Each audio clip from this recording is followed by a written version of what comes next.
Wala ka nang pupuntahan, Diwata. Kaya sumama ka na sa amin.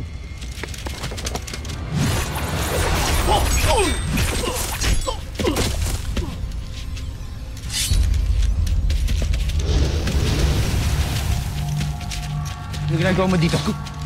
Umalis ka na. Ngayon din. Agto!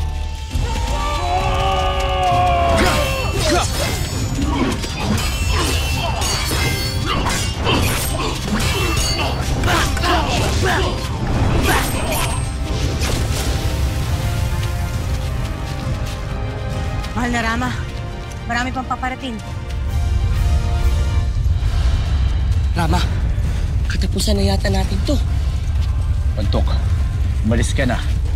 Sama mo lahat ng sugatan. At ano? Magpapaiwan ka dito? Gagayahin mo si Arami yan.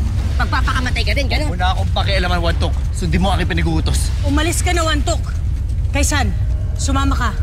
Ikaw mamahala sa sugatan. Asusunod. Esta secto!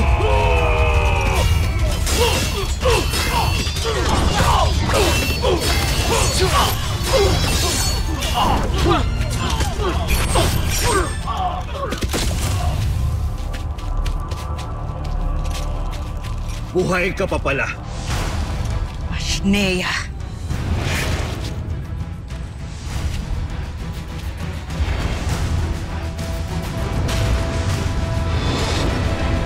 May pagkakataon ka nang tumakas. Sana nagpakalayo-layo ka na. Dahil ngayon kamatayan din ang bagsak mo.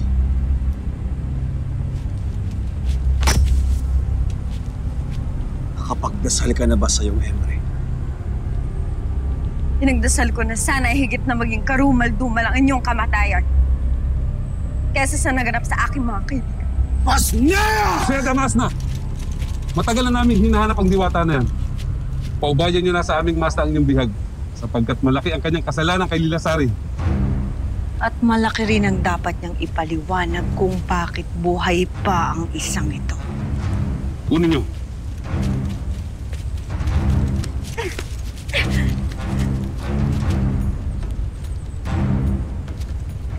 Pasalamat ka. Nadagdagan pa ng ilang sandali ang buhay mo. Tayo na.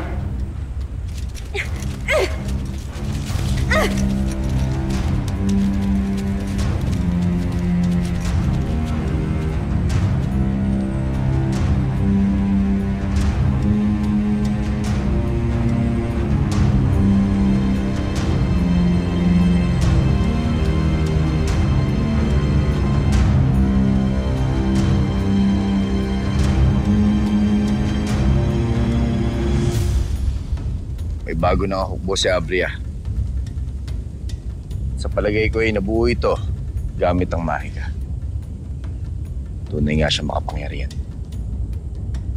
At higit na magiging mas makapangyarihan pa. Lalo't nasa kanya na ang iba pang mga brilyante. Ngunit Mahika, magkaganon man ay kailangan pa rin natin siya labanan. Isang pagpapakamatay ito, Rama. Alam mo ba? Kailan po ba tayo natakot sa kamatayan, Mahika? Gayong, wala na rin naman natitira sa akin.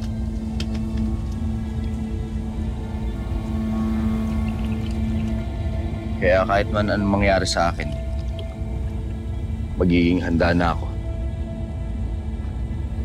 Kahit kamatayan pa.